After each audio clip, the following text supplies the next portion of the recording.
YouTube channel. Today ay magluluto tayo ng fruity jelly. Napakasarap po nito at napakadaling gawin. Simpleng-simple lang ang mga sangkap na ating kailangan. Yan po, napakasarap.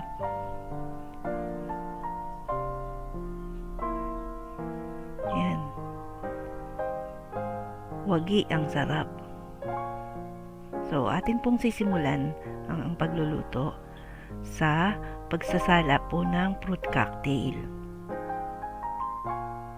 Sasalain po natin yung sabaw at gagamitin din po natin yan mamaya sa pagtitimpla ng gatas. Insala lang po. Tapos pagkasala po, ilalagay po natin yung fruit cocktail sa mga molder. Ayan, kahit paano lang po. Maarte lang po ako, binubukod ko pa sa gitna yung mga pula ng cherry. Para maganda po pagka binaligtad na nabuo. Yun po pagka naintay natin yung pagbuo niya maganda. Pero yan po, pambahay lang po talaga yan. Gusto ko lang pong subukan.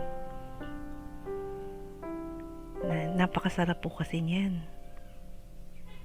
So ngayon po, pagka ayos po nung mga fruit cocktail sa molder, maglagay po tayo ng 3 cups of water sa isang kaserola.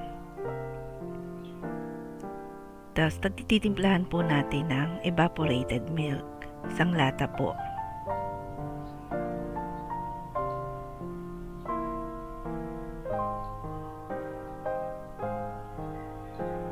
Very creamy po yan. Tamang-tama lang yung tamis.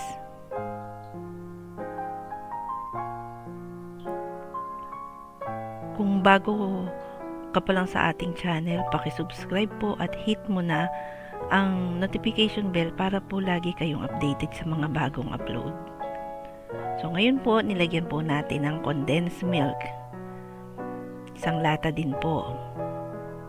Haluin lang po natin para ma-mix pong lahat yung mga ingredients, lalo na po yung condensed milk, malapot po siya. Tapos susundan po natin ng isang pack din po ng gelatin. Yung pong puti lang. Unflavored po yung ginamit kong gelatin. Isang pack. So halo-halo lang po kasi yung gelatin pwede rin pong hindi mapantay ang kaya haluin lang po. Tapos kung sa tingin niyo medyo matabang sa inyo or lalagyan po natin ng lang po 1/4 cup ng asukal pag medyo matabang po sa inyo. Pero pwede rin pong hindi lagyan kung tama na po yung tamis sa inyo, okay na po yun. Tapos yan po natin gagamitin yung sabaw ng fruit cocktail. Nilagay ko po dyan, siguro po mga po yan, 1 and 1/2 cup. Ang dami ng sabaw. Kasi andyan po yung lasa ng prutas. Siya po yung magbe-blend na gusto dun sa ating gagawing jelly, fruity jelly. Yan po, sinalang ko po sa apoy yung kaserola at diretso lang po ang halo. Halo lang po para po hindi mabuo yung mga gelatin na hindi pantayin.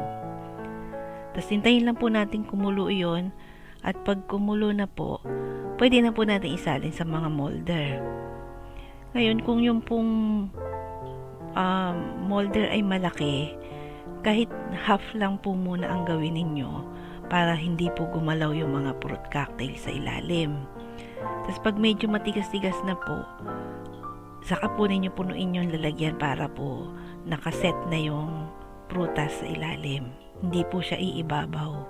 Masisira yung korte po kasi pagka hindi pa po matigas gagalaw po yung mga prutas. Yan po, tapos pagkalagay lang po sa molder, palamigin lang po. Kung gusto nyo po, ilagay nyo po sa ref ng 2 oras or overnight. Tapos, ayan, okay na po. Patigasin lang po at baligtarin lang po sa pinggan. At kita niyo na po ang kayarian po ng fruity jelly. Ayan, yan po sa malaki po na yan.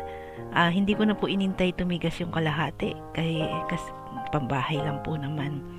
So gumilid po yung yung cherry na ipilit kong iginigit na kanina.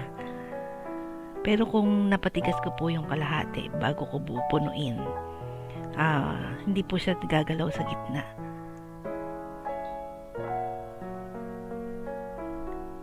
Yan po, napakasarap po.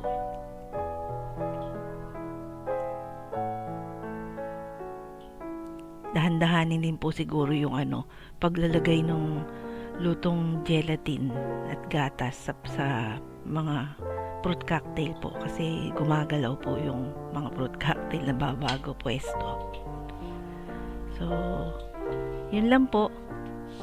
Subukan nyo po at napakasarap. Salamat po sa panunood.